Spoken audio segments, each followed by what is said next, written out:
Welcome back to the Passion with Purpose podcast. Today we're going to talk about what to stop saying to clients.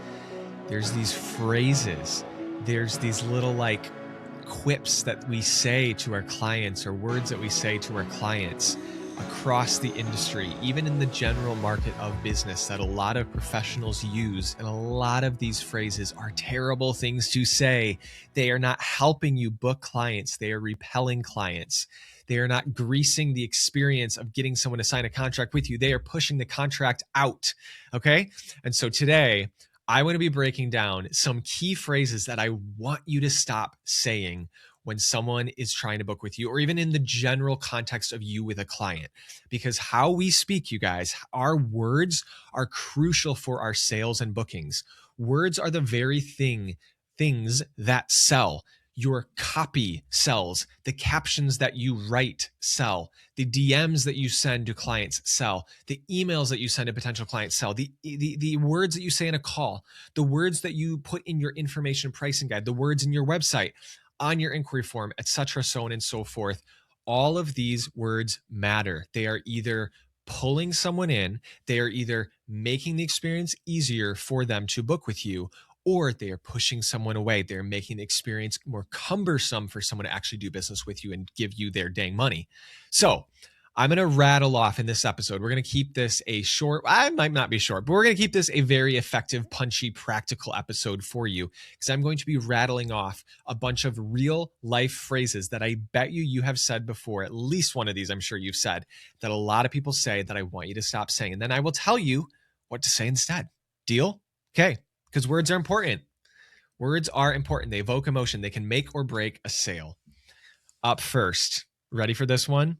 This is the phrase I want you to stop saying, okay? It is, I will let you know if anybody else inquires for that same date. All right. So this phrase is oftentimes used when someone is in the inquiry to booking process with you, and you are talking with them. There's a good rapport being built. That's great. You feel friendly. They feel friendly. Everything seems to be going well. But oftentimes someone can tell you, that client can tell you, hey, I actually just need a little bit of time to think about it. I actually just need to make a couple phone calls. I need to crunch a couple numbers. I need to ask my fiance, whatever have you. And so then at this point, a lot of times what happens is they're like, so how do I, what's the booking process like? And is this, can I just hold this? Can you hold this date for me? Blah, blah, blah.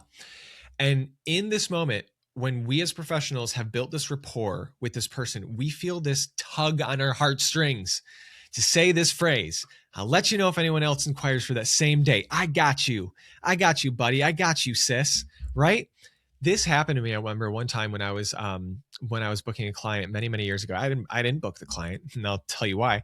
Because what happened was, this client, we did the whole inquiry to booking process, sales call, all went really well. It was going so well. But unfortunately, that person, that bride to be, wanted to, think about it, discuss with other people, sleep on it, whatever have you. And then I remember her asking me and saying, Nate, I'm just wondering, how will I know when I should put this booking in? And, how much time do I have? And blah, blah, blah. And I remember just telling her, being like, don't you worry. I'll let you know if anyone else inquires for that same date. And we'll make sure you have a heads up so you know. Okay. Do you think this person ever got back with me? No. There was no urgency. There was no scarcity. Nobody else actually inquired for that date. And so what that meant was, she never got an email back from me saying, hey, Julie, whatever her name was, someone else is inquiring for that same date. You should make a move. So guess what? There was no urgency. No urgency for her to book that date on my calendar. Not only that, there wasn't any scarcity. She's over here thinking, he told me he'd tell me if anybody else inquired for that same date. And ew, no one's inquiring for that date with him. Is he even a liked photographer? Is he even good? Am I getting duped? Am I the only one who's inquiring with this dude? So many questions that could come into their head, even if subconsciously alone. This is killing your booking if you guys do this. Guess what? Julie, or whatever her name is, never got back to me, never booked with me. And I remember in that moment, I realized one of the only cards I have to play as a photographer, as the professional in that place, because I can't make them book with me. I can't play that card. But the card I have to play is I only got one of those dates in my calendar. And guess what? If someone books under you, that date is gone. So there's that urgency and that scarcity. That's one of the most powerful tools you have in your arsenal to book someone on your calendar. If you give that away and you tell them, oh yeah, I'll let you know, you give it away. You lose that urgency. You lose that scarcity, right? So instead, here's what I want you to say. And I don't want you to say this in a mean way. I don't want you to say this in like a stick it to them way. But I want you to say this. I want you to say something to the tune of, hey, listen, I actually do not disclose competing inquiries for the same dates. My dates on my calendar are booked on a first come, first served basis when a contract is signed and payment is made. And each date is taken as soon as the first client books it in. Okay. And by the way, you can put this on your website. Like you could put this as, like I put this as like a little byline fine print at the bottom of my inquiry form, literally. So it's just like, hey, this is not, if you inquire with me, this is no guarantee that we're going to be able to book together. This is just simply me stating like your inquiry is safe with me. But like if someone books from under you, it's booked, right? You can put this on an email. Oftentimes I put this at the bottom of my email. If you want my email template, my inquiry response email template, get it in the description, the show notes. But in there, I will literally put this line. It basically says disclaimer in italics. Put that line right in there. Like first come, first serve, pal. And I don't try to be a butt about it. I'm just like, hey, I just want you to know this because I would tell this to my best friend. If my best friend was like, hey, do you have July 7th available? I'd be like, I do now, but I'm going to be so for real with you. If someone books you from under me, it books me from under you, I don't have it anymore. And it only takes one client to do that. So the sooner you act, the sooner you get that date secured in my calendar. Okay. You can also say this on a sales call. If someone's like asking you, like, how soon should we, I could be like, hey, listen, I don't know. I don't know. And that's the truth. Someone could literally inquire with me tonight. We could get on a call tomorrow morning. They could be booked by the end of that morning. And that's how quickly that date could go because there's only one July 7th on my calendar. That's it. And I'm only giving it to one client. Okay. You can put this culture, this verbiage on your Instagram stories, wherever you're promoting your dates, wherever you're promoting your bookings, right? Because this is a huge, huge part of the cards you have to play, the weapons, so-called, in your arsenal of getting someone booked with you. Okay. So do not give it away by telling them, I'll let you know. I'll make sure you know if there's any sort of person that's trying to book out from under you. I'll let you know. Don't do that, guys. Don't do that. One of the only cards you have to play is not telling them. It's kind of a sudden death. It's like a Russian roulette. They need to feel that. That's a good scarcity and a good urgency that gets them moving. All right. So second phrase I want you to stop saying, okay? Kind of different. It's this phrase. How are you feeling at this point? Or maybe another phrase that would be very similar to this one would be, what are you guys thinking so far? Now, oftentimes this is said kind of at a point where you don't know what to say after a sales call or in some sort of conversation with a client about them booking.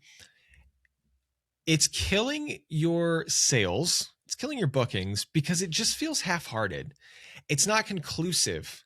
There's no urgency about it. There's no, whatever about it. It's just awkward. It's kind of like, it's like if you were to, okay, I always try to think about romance as a parallel to booking clients, okay? Asking someone out on a date. And this is the equivalent of asking someone out on a date after, let's say, someone walks up to you, a suitor walks up to you and starts chatting with you and flirting with you. And then they end the entire conversation by saying to you, not, hey, would you like to go out on a date? Or could I take you to dinner next Saturday at 7 p.m. or whatever have you? But instead of saying that, they just end the conversation, the flirt, the whatever, by saying, so how are you feeling at this point? Or what are you thinking so far? So weird, right? It's so inconclusive and like awkward and like, why are you saying that? Okay. So here's what I want you to say instead. When you have this whole sales call with someone, when you have a whole like whatever with somebody, and the whole point of you guys getting together is to talk business, to do business with one another. They want to work with you. You want to work with them. I want you to straight up ask them, would you like to move forward with the booking? Would you like to book in your wedding for June 30, 2027?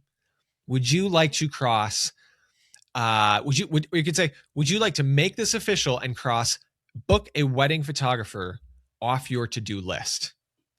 It's conclusive, it's decisive, it's assertive, right? And this cuts through this client not knowing what you're asking, client not knowing what you're getting at, okay? So this is so important that you straight up ask them the question, call them to action, and you can be quiet right after that, even if they're a little bit like, whoa, this person is asking me the direct question. You guys, I'm telling you right now, ask the person out on a date. Don't be awkward. Don't be weird. And what I mean by that is ask them to work with you. Give them the direct call to action. Ask them to give you their dang money. Okay, that's why they're there. They want to give someone their money. They want to sign its contract. That's why they are here, folks. All right. So don't be afraid to ask that. Don't compromise with this. Let me know how you're feeling. Like, no one knows how to answer that. You're not going to get paid from asking people how they're feeling. You're going to get paid asking people to book with you. All right. Number three phrase I want you to stop saying. This one's kind of similar to the last one, but I do think it's used in a different context. So that's why we're going to talk about it. The phrase is, let me know your thoughts. Here's often where this is used. It's often said at, let's say, the end of a long email or at the end of a long explanation that you've given someone. I think oftentimes it's given at the end of an email. This is where I've put it in any way. You're talking back and forth with the client. They're on the brink of booking with you. You're just kind of talking details. They don't know if they want like the second shooter or something like that. They don't know if they have a couple concerns, whatever. You outline all the explanation. You talk with them. You make them feel better. And then you end the entire email with, let me know your thoughts.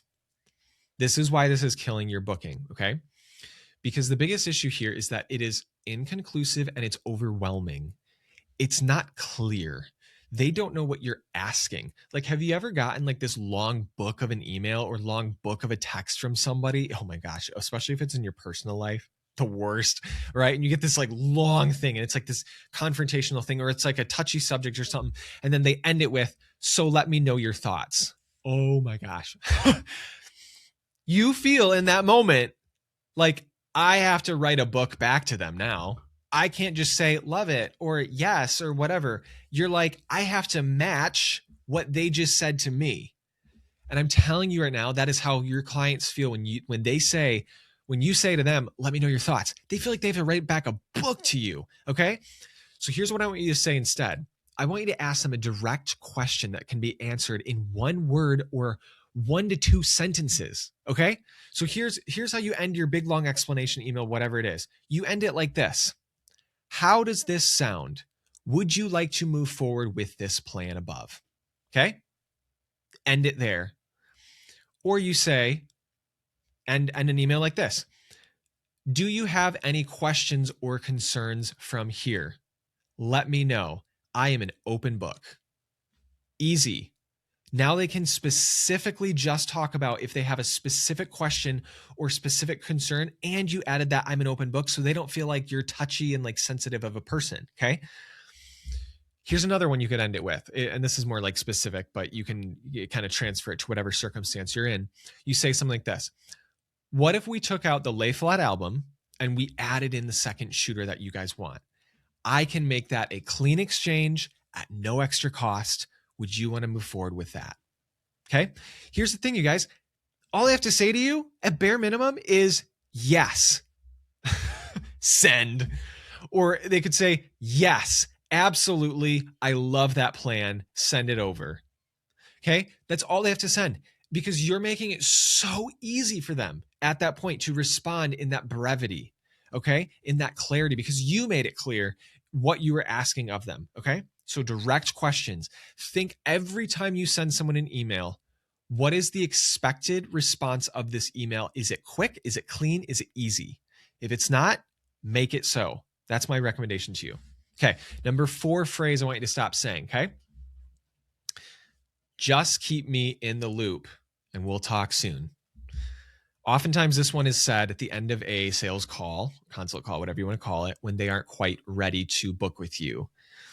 And I'll tell you right now, this phrase is so indecisive It is so inconclusive. And the biggest issue here is that there's no agreed plan that you and the client are both adhering to. All right. And that's killing your booking. What you want to do instead, what I would say instead is I would get them to agree with you on an actual plan moving forward. So if you do this whole sales call with them, you're talking with them, and yes, maybe they need some more time to think about it, whatever have you. That's totally fine. But mentally, that client is going to adhere to something that they verbally heard themselves say themselves with their own words to you, because people like to be persons of their word. Okay. So say something like this. Let's say they're like, hey, I just really want to think about it a little bit, blah, blah, blah. You can say this instead of being like, awesome, well, just let me know, keep you in the loop, blah, blah, blah. No, don't say that. This is what I want you to say. I want to say this. How soon would you like to have a photographer booked? Because you know what they can say then? They can be like, you know, we want to have a photographer booked by this weekend. You can say, awesome, wonderful. Well, hey, how about this? I'll follow. You guys can. I'll send over the contract and invoice. It'll be good all the way through the weekend. And if you guys have any questions, I'm just a chat away, or an email away. And then on top of that, once you get, let's say, to like Saturday night or Sunday night, I guess the weekend ends on Sunday. Sunday night, if you haven't heard from them, it's not weird for you to respond and be like, hey, you guys, I know you had said you wanted to make a decision by this weekend, so I just wanted to check in. Is there anything I can make easier for you? You let me know. I'm an open book. You kind of used what we talked about from the last one. Make that direct question, get them to pull out a really simple answer and send it back to you, right? So I want you to use these things when you're talking about this we want to think about it response, right? Or another response you can give to them when they say, hey, we want to think about it, give us a second. You could say, yes, absolutely, no worries. You guys talk about it. And if you do need to think on it, please do. How long do you think you need how long do you think you need to make a fully informed decision on all of this? Again, this is another question that allows you to hear from them what is the timeline that you're both going to be agreeing upon. It allows them to hear in their own words what they're going to be agreeing towards with you. You're not saying it. You're not pushing them into any sort of timeline that they don't want to be part of. They are specifically saying it for themselves. That's what makes it so crucial, is that they're like, oh, yeah, he or she is giving me the option of putting my own timeline on this. I'll give them a timeline. Here, 1 week. I think I'll make that decision in 1 week. And even if they're not like, oh, we're going to know about you within 1 week, they can think to themselves just more like holistically, I know I want to have a photographer booked by at least the next week. I don't want to let it go further than that because I got so many other things to do in my to-do list for planning this wedding or planning whatever it is, right? So again, it helps both you and them to have that agreed upon timeline instead of that original phrase, which is keep me in the loop, just let me know when you know. Like that, it's so inconclusive, you guys. It just leaves both parties in this like wishy-washy state. And it's so inconclusive, and you don't want to end a call. You don't want to end a client relationship inconclusive, or most likely, I don't think you will book them, or it'll be very difficult to. All right. 5th phrase I want you to avoid. It's this phrase. What's your vision? Tell me your vision. Oftentimes we say this as photographers, as business owners, on inquiry forms. We say this in emails when we're trying to hear a little bit more about their vision, or we say this on a sales call. And now what I want to really clarify here is that asking your client what their vision is not the wrong thing here. That's a great thing to ask them. In fact, that's actually a really helpful way in which you can put them in the frame of mind of like trying to help them see what they value, trying to help them see what the emotion of all this is, right? So asking their vision is good, but I don't want you to ask it in such a general, brief way of what's your vision, because it's so open-ended, right? You have to really help people to even ask themselves what their vision is. Like, what does that even mean? What is my vision? They don't even know. A lot of people don't know how to do that. And here's why it's killing your booking. It's not that it's a bad question or what should I say? It's not that it's a bad intent. It's, again, just too general. I want you to go deeper with this intent to get the vision from them. So let me give you an example of what to say instead, okay? This is what I would say. And this is longer But this is genuinely what I would say. This is genuinely what I say on a sales call when I'm talking to a client. I say this. Listen, Jamie, I want you to paint me a picture of what your day is going to look like and feel like from the moment you start getting ready with your best friends, to your girlies, whoever it is, to the moment you drive off with your new spouse. Tell me about the colors. What colors do you see? What emotions are you feeling? What are the faces you're seeing on this wedding day? What are the smells you smell on the wedding day? What's the pace of the day? What are the words that are being exchanged throughout the day? What's the music that you know you're going to be playing, or the band that's going to be there? What do you see in your mind, Jamie? Take a minute if you need to, but I want to know all of it. Because here's the thing, that right there gives Jamie so much to work with. There's so many different pieces that she can pick apart. The smells, the sounds, the people, the faces, the emotions, the pacing, the timeline. And now she's like, oh, Nate has now just given me some building blocks on which I can build the vision that he's asking me for. He's not just saying, what's my vision in general? He's actually giving me like structure. It's literally the difference between you. It's, metaphorically speaking, think of it this way. Think of it like this. Like, it's basically you saying, hey, here's a blank piece of paper. What do you see? Paint me a picture of your wedding day. It's the difference between that, which is so daunting, because like who knows how to just paint a picture from, I mean, unless they're an actual artist, who knows how to just paint a picture off a piece of white paper. But what if you gave them a painting that was like a paint within the lines, and they could paint using their own colors or their own brush strokes, right? That's literally what it is. It's so much less daunting. Or it's kind of like a journal. Like, you open a journal and it's just a wide open page with lines, and you're like, oh my gosh, I don't know what to say. I don't know how to emote, right? But let's say you open a journal and the journal says, how did you feel today when you woke up in the morning?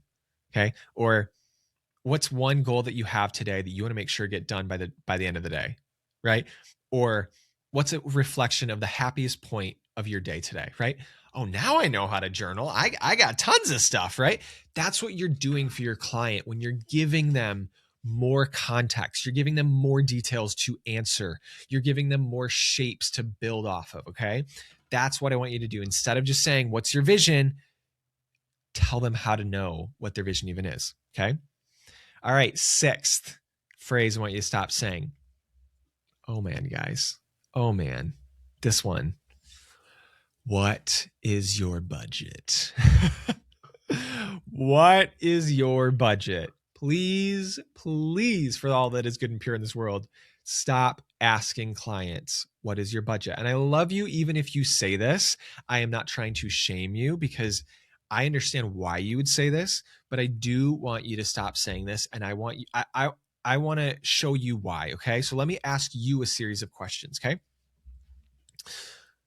And this is so non-regarding what I just said. Just blank out and now come back.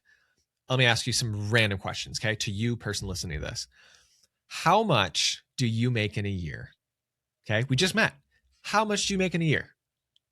Yeah, from your job. Here's another question. What did you pay for your last car? Another question.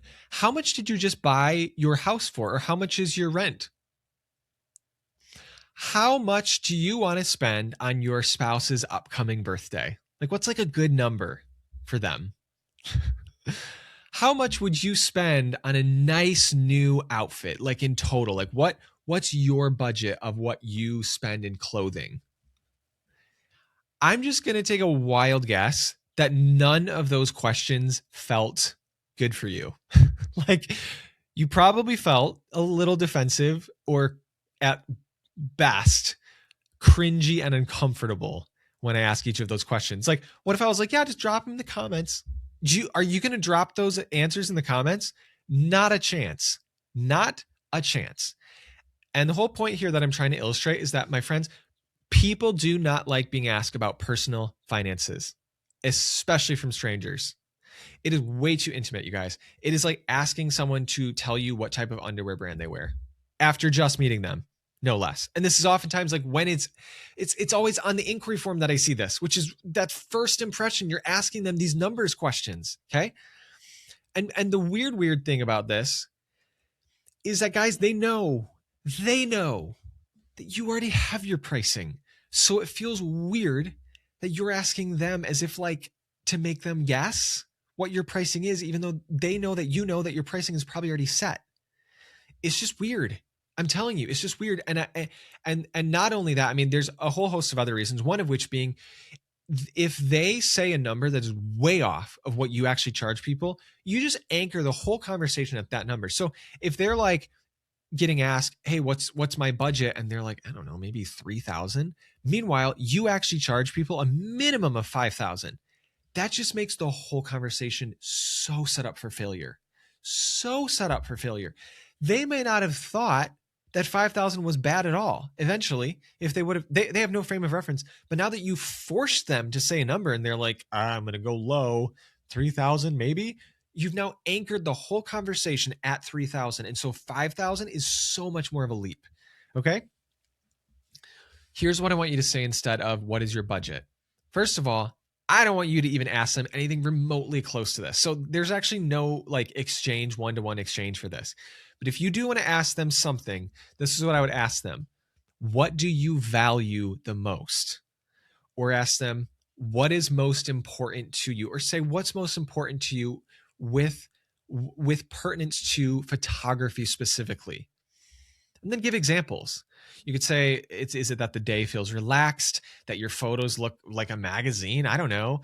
That you get in certain family photos, that you got photos with your spouse that overlooks something on a sunset, that you get previews back quick. Like, what is it? Like, what do you highly value? Okay. That is what I want you to focus the conversation on and any questions on as it pertains to anything remotely close to budget. But I don't want you asking them what your budget is. That is so weird. You tell them what the budget is. You are the professional. You are the one who is supposed to say that to them. Okay. You make them feel comfortable. And yes, that's my hot take. Please don't be mad at me if you do ask them what their budget is, because I know there's certain people who have like this whole strategy behind asking people what their budget is. And that's okay. But I'm just telling you right now, please don't ask them this. Please don't ask them what their budget is. I don't think it's helping you. I think it's killing your bookings. All right. As if that wasn't controversial enough, seventh one, seventh phrase is this phrase. And this one it's going to be a little controversial, but that's okay. I'm going to say it anyways. It's this phrase. We're going to be best friends. I know. The bestie conversation. Now, here's my thing.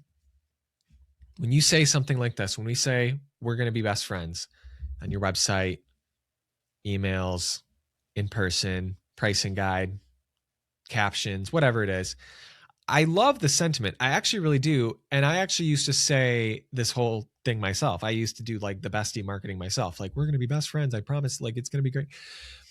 But I don't like this one anymore. And I'm going to tell you why. And yes, my mind has changed on this a bit. And I'm okay with changing my mind on that. That's how we grow. That's how we learn. You might hear a previous piece of content from me one day that says, or maybe not a piece of content, maybe on my website way back in the day, it said, we're going to be like best friends. In fact, I'm pretty positive it said that at one point. Here's why I strongly recommend you move away from bestie marketing language. Okay. I think that faux familiarity, I would call it, that faux friendliness, because it is, you're not friends yet. I think it's a bit dated. I really do. And I think it's a little bit out of touch with especially the Gen Z generation of authenticity. And I do think that like the millennial crowd was kind of like duped into that. Like, we're going to be besties. It's going to be amazing. I think the Gen Z crowd is like smarter than that. And I think they sniff that like faux familiarity, that like faux bestiness way quicker. I think they just like, it's just like, they don't like it. I think it feels weird as well, just in general, when you are, and I'll say when I was, because it was me, feels weird when I was posting, we're going to be best friends, to literally anyone and everyone on my public website. and my emails and my guides. Like just saying we're going to be best friends to everybody, to the general public. Like that's just weird, I think, truly. And not in a way of like, I want to shame you, you're cringy, you're dumb, weird. That's not what I'm saying. I'm saying like, it feels cumbersome and it feels like truly unnerving, in my opinion. Okay. And by the way, real talk, I don't think too many clients have any expectation to be or want to be their photographer's best friend. Do they want you to feel like a friend? Probably, of course. But bestie language in marketing, in my opinion, feels just very inauthentic. I think it had a moment in like 2019. I think that moment is past though, because I think we all knew we were just fooling ourselves in the end. And we kind of woke up to that. And I think the further up, this is just me being so for real with you, like the further up you get in the market, in the industry, the more higher end you go. I think this kind of talk is received even worse up there, because I think people are like, that's not what I'm looking to hire a professional who's ready to serve me, not a bestie. That just feels like, again, like this 2019 MLM marketing speak. Now, again, I'm not at all here to shame you if you do have that on your website. Lord knows I literally did too at one point. So you are in good company. I actually did a whole episode on this back in July 14, 2025. It's called the You Do Not Need to Be the Best Friend Photographer episode. So you can type that in to see that episode. But my whole philosophy on this is bestie language. It puts way too much pressure on the relationship, your ability to perform for them as like this bestie in this tiny amount of time that you have with them. So here's what I would say instead, okay? Not only say, but also think. You can say something like, hey, listen, I'm going to take better care of you than anybody else, truly. Or I am here to serve you guys up and down, right and left, all over the place. That is my goal. Or you guys dream it, I will make this happen. Or I will make you feel right at home and right at ease. Or even let your past clients talk for you. Insert client reviews saying that they felt so comfortable and friendly with you. Like, let's say someone was like, yo, this person, Nate, he literally made us feel like we were so close and we felt so disarmed and at ease. Review, Jack and Jill. That speaks almost more highly than what you could ever say about yourself. Or maybe you say something like this. You could say, hey, listen, I want you to feel like you're just hanging out with a true friend that you have known for years. Okay? Beautiful statement. It's not, we are going to be best friends. It's, listen, I'm going to make you feel comfortable like a friend and at ease. It's going to be great. And that's going to make the pictures even better. Okay. That is it. You guys, those are my phrases. Those are what to say instead, in my opinion. Some of them are controversial. And I want to know if you have a least favorite phrase that you hear too, or that you used to use that you changed your mind on in the industry that you're just like, this phrase kills bookings. Please let us all know in the comments. I want to read them. I want to know. Broaden my horizons. But anyways, thank you guys for listening. Share this with a friend if you could. Make sure and hit subscribe so you don't miss any future content. And I will see you back here next week. Take care, everybody.